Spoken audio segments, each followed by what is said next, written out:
आउज़ुबिल्लाहिमिनश्शैतानिर्रजीम बिस्मिल्लाहिर्रहमानिर्रहीम। मेरा नाम है मोहम्मद वैस। मेरे चैनल का नाम है स्काई इमिग्रेशन कंसल्टेंट्स। इसके साथ मेरी वीडियो देख रहे हैं मेरे YouTube channel Sky Immigration Consultants और मेरे Facebook page Sky Immigration Consultants पे। UK visit visa without sponsorship, ये हमारी पहली वीडियो नहीं है। इस पे मैंने पहले भी काफ़ी ज़्यादा वीडियोज़ बनाई हैं, लेकिन चीज़ें मैं मज़ीद इसमें आपको क्लियर करके समझाने की कोशिश करूँगा कि काफ़ी लोग कंसल्टेंट्स कहते हैं या फिर जो एप्लीकेंट्स हैं वो कहते हैं जी कि हमारे पास ट्रैवल हिस्ट्री नहीं है और हमारा स्पॉन्सर भी आ चुका है, तो हम लोग इसको किस तरह अप्लाई करेंगे, क्योंकि हमारा स्पॉन्सर तो है, मामू ने, खाला ने, फुप्पो ने स्पॉन्सर भेजा हुआ है, लेकिन ट्रैवल हिस्ट्री होने की ना होने की वजह से हमारा वीज़ा के रिफ्यूज़ल के चांसेस ज़्यादा हैं। तो मैं आपको समझाने की कोशिश कर रहा हूँ, बताने की कोशिश ये कर रहा हूँ कि अगर आपके पास स्पॉन्सर लेटर है यूके से, ठीक है, और आपकी ट्रैवल हिस्ट्री नहीं है, तो आपको ट्रैवल हिस्ट्री की ज़रूरत नहीं पड़ेगी। उसकी वजह यह है क्योंकि आपका पर्पज़ ऑफ ट्रैवल क्लियर है।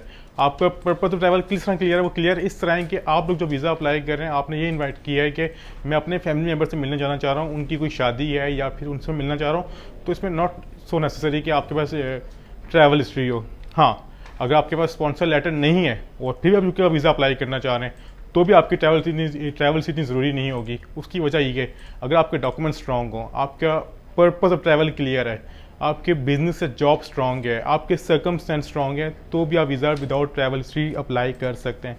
लेकिन आपको बाद में ये क्लियर कर दूं, जहाँ बहुत ज़रूरी है, वीज़ा आपको हमेशा वीज़ा ऑफिसर देगा, वीज़ा मैनेजर देगा। अगर वो सेटिस्फाई आपके डॉक्यूमेंट से होगा तो आपको वीज़ा वो ग्रांट करेगा, अगर वो सेटिस्फाई नहीं है तो आपको वीज़ा वो ग्रांट नहीं करेगा, ठीक है। और एक यूके एक ऐसा वाहिद कंट्री है जिसका अगर वीज़ा रिफ्यूज़ हो जाए, वीज़ा रिफ्यूज़ तो सबके होते हैं, ठीक है, हर कंट्रीज़ के होते हैं, हमारे ऑफिस से वीज़े अप्रूव भी होते हैं, रिफ्यूज़ भी होते हैं, ठीक है। लेकिन हम लोग उसका क्या करते हैं, अगर हमारा किसी एप्लीकेंट का यूके का वीज़ा रिफ्यूज़ हो जाए तो हम उसकी डायरेक्टली उसको पैप कर देते हैं, प्री एक्शन प्रोटोकॉल पे ले जाते हैं, उसकी अपील कर देते हैं।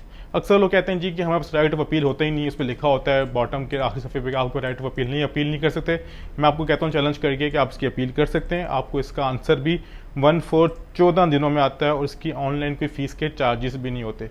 लेकिन इस बात की गारंटी नहीं होती कि अपील के बाद आपका वीज़ा अप्रूव होगा या नहीं होगा। लेकिन अगर मैं अपनी बात करूँ, स्काई इमिग्रेशन कंसल्टेंट्स की कंपनी में पूरी टीम है, अल्हम्दुलिल्लाह हमारी टीम है, इस पर बहुत मेहनत करती है, चाहे वो फ्रेश एप्लीकेशन हो। हम लोग पहले तो कोशिश ये करते हैं कि हम लोग फ्रेश एप्लीकेशन को पैप तक लेके ना जाएं।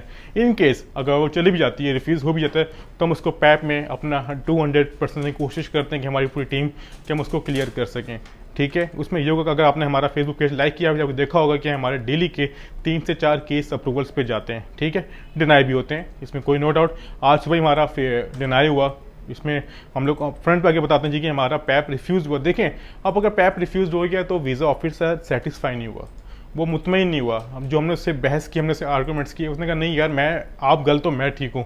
तो अब इसका अब हल क्या है? अब इसका नेगेटिव क्या और पॉजिटिव क्या है? इसका जो पॉजिटिव ही पॉजिटिव, इसका नेगेटिव इंपैक्ट कुछ भी नहीं है।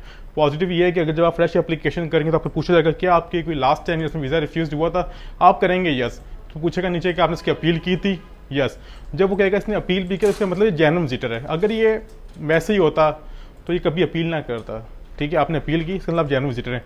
तो मैं ये रिकमेंड करूंगा, अगर आपका कभी वीज़ा रिफ्यूज़ हो किसी भी कंट्री का जिसका आपको राइट टू अपील होता है, तो आप उसकी अपील करें, ना कि आप फ्रेश एप्लीकेशन करें।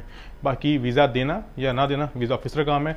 तो ये आज की इन्फॉर्मेशन आपसे मैं डिस्कस करना चाहता यूके वीज़ा से रेलिवेंट। अगर आप यूके का वीज़ा अप्लाई करना चाह रहे हैं तो किस तरह अप्लाई करें, क्या क्या डॉक्यूमेंटेशन रिक्वायर्ड होगी, या आपको मैंने नहीं बताया। लेकिन इसके लिए हमारा फेसबुक पेज और हमारा जो यूट्यूब चैनल है उस पर काफ़ी ज़्यादा वीडियोज़ मैंने अपलोड की हुई हैं, डॉक्यूमेंटेशन के बारे में भी, बैंक स्टेटमेंट के बारे में, अपनी बैंक स्टेटमेंट किस तरह बना सकते हैं।